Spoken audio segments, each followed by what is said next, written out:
Fox host Tucker Carlson is at it again. This time he's defending the murder of two Black Lives Matter protesters as well as the person who killed them. Take a look. At one point, the 17-year-old who has now been charged tried to run from the mob. He tripped and fell in the middle of the street. A man ran up and smashed him in the head with a skateboard. The 17-year-old then fired his gun. So what does that amount to? We're unsure. A court will decide whether what you just saw qualifies as self-defense. As of tonight, we really don't have more details. We do know why it all happened, though.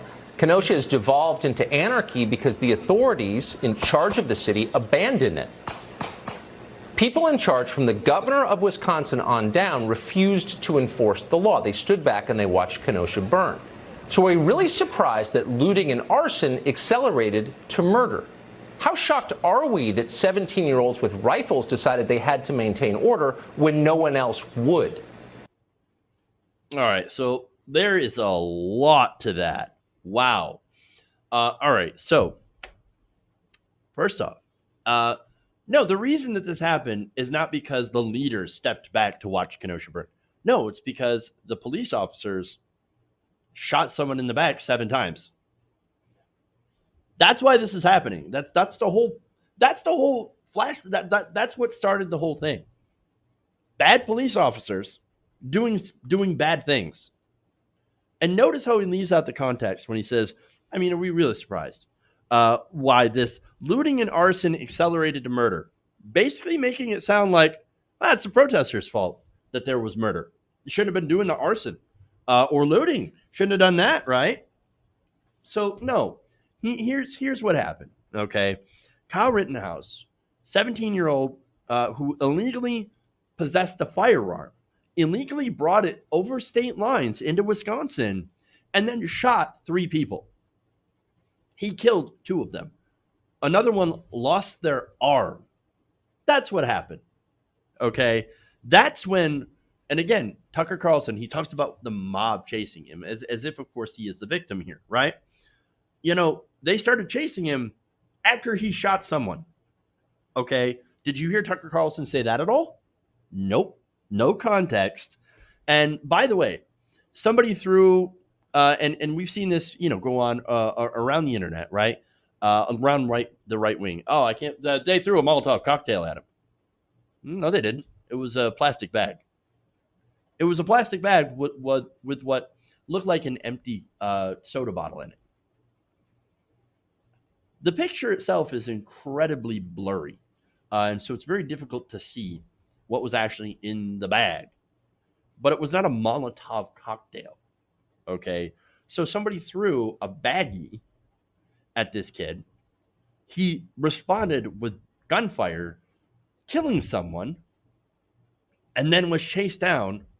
And actually, the person that had the skateboard, by the way, that was Anthony Huber, 26-year-old, right, who tried to disarm him with a skateboard. Rittenhouse then shot and killed Huber, ran away, ran past the cops, and then fled the state. I showed you yesterday the video of where Rittenhouse came up to the cops, had his arms up, and the cops just let him go, drove right past him, and then, he's like, okay, well, I guess I'm just gonna leave, and that's what he did. He went back to Illinois. He went back home, got a night's sleep, and then was arrested the next day. Anthony Huber, however, the guy who tried to disarm him, died. He's dead. So understand what happened, right? So now in that segment, did you see Tucker Carlson or anywhere in the segment? Did he talk about how Rittenhouse broke the law? Numerous times. Again, he was around there parading around with an illegally obtained firearm. He was not supposed to have it. Wisconsin law says that anybody under the age of 18 cannot legally possess an open carry a firearm. You're not able to do that in Wisconsin. He's breaking the law. No, what's happened is that he has been turned into a right-wing hero. Just as I said he would be, by the way. Rittenhouse was not maintaining order when he shot someone in cold blood. right? He wasn't maintaining order when he fled the scene of what is a double homicide. The only thing he was upholding was vigilantism and white supremacy. And that is exactly, understand, that's what Tucker Carlson is praising right now. He is praising white supremacy. He is giving a signal to all the right-wing militias, go ahead, do whatever you want. It's fine. I will defend you no matter what. And I will use my platform, the largest cable television show. And that I will use that to defend you. If that isn't a signal to this, I don't know what is. Okay. And by the way, speaking of signals, you also remember when the Kenosha police were, giving water bottles, supplies to the right-wing militias and coordinating with them, and so that they would corral the protesters to be dealt with specifically by the militias. In fact, they said, we appreciate you and what you're doing. And so what did you think was going to happen when the police intentionally caused this confrontation? That was the intended outcome. If the militias shoot a couple of protesters, good for them. That's what they wanted. Who cares? The cops only exist to protect property anyway. Seriously. And again, that goes back to the slave patrol roots. And part of that property, of course, was the slaves that they returned to their white masters. And of course, putting down the ones that wouldn't come back, that would fight back. And that is their mission to this day. That is why we say defund the police. Tear it down, build it up to something different. It should be no surprise then that Tucker Carlson is outright defending all of this. Okay. And he doesn't care that 2 people have been killed, or that he only cares that unliving property that is not alive, was harmed. That's it. That's all they care about. Okay. And by the way, these people, they say, oh, we came here to defend this property, right? From these thugs and looters, right? That's not their property. Why are you defending the property that's not yours? Going out of state line. And why are you breaking laws to do it? Why? It's because that's what they want to do. That's what they exist to do. Okay. So now this segment airs.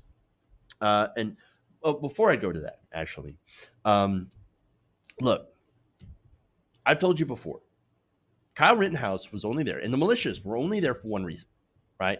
And that's to shoot brown people and black people. Okay. That's it. That is the only reason that you bring a gun to a protest. You plan on using it, or you can't wait to be in a situation to use it. I've said it before, right? That's what a lot of these right-wingers dream of. They want a race war. They want to be the spark that creates a race war so they can put those people in their place. That's what they're all about. That's what Tucker Carlson pushes on his show. White supremacy and a race war. You see it all the time. That's why he talks about this ceaselessly, constantly. He wants that conflict. He is pushing for that conflict. That's who Tucker Carlson is. Race war. So now, the response here on social media, right? Robert Reich, Clinton's former labor secretary, he said this: if they don't take action after this, every one of Fox News' executives, directors, and advertisers is complicit in Tucker Carlson's racist, murderous rants. To that, I have to say, look, Robert, I love you, man, but you're a bit dense, okay? At least on this issue. And like Robert Reich is like a billion times smarter than me on a lot of issues. On this, he doesn't realize that this is like, look, he's the number one rated cable news host on Fox, right? And it's not in spite of his racist rants. It is because of those rants. That's the whole point. So yes, all those advertisers, all those executives, they know exactly who Tucker Carlson is and who he appeals to.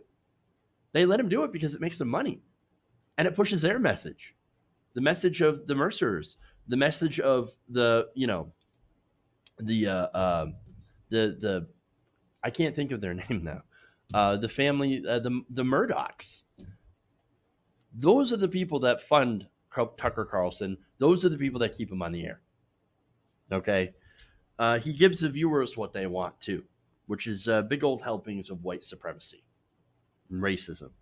Keith Boykin says an innocent black guy is killed by police and Tucker Carlson calls him a thug. A guilty white guy murders 2 people and Tucker Carlson calls him a patriot. Exactly. And there's plenty more, right? One person says Tucker Carlson just told his audience that a 17-year-old white supremacist was justified for murdering 2 peaceful protesters.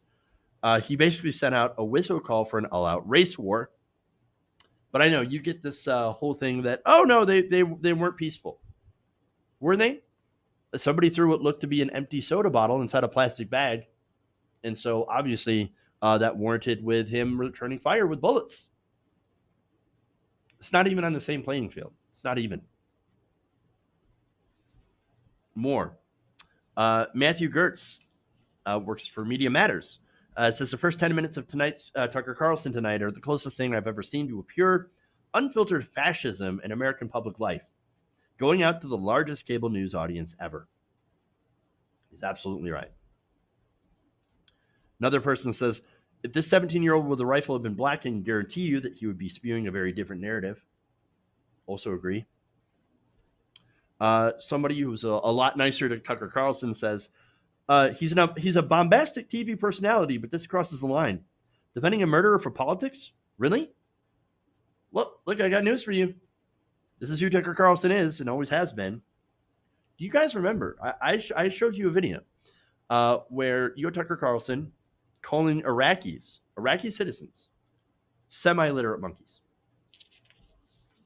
That's what he. And by the way, that is part of his anti-war stance, right? That's why he's considered anti-war because, look,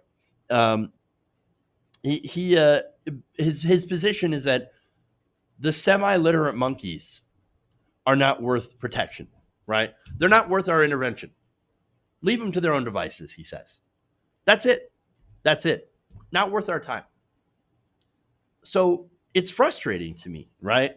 This is why, and this is what gets me up in arms when I see lefties defend Tucker Carlson in a certain way, or say, "Oh, look, we don't agree with Tucker Carlson on a lot of things, but he's an ally for the anti-war movement, and we can work with some of these guys, on things that we agree on." But this is who Tucker Carlson is. This is who this guy is. If you want to work with that, you might want to examine if you're really on the left or not. And I'm sorry, but I cannot agree with working with people like this that are flat out white supremacist and racist. Can't do it. Now, one more comment here, which I agree with. Rula Jabril says this: you don't need to read the Kenosha Killers Manifesto. Just turn on Fox News. In 2018, Carlson claimed that terrorism is largely an immigrant phenomenon. Tonight, he is defending white supremacist terrorism. That's who Tucker Carlson is. And that's all you need to know about him and why, no, we can't work with this guy, and we shouldn't want to.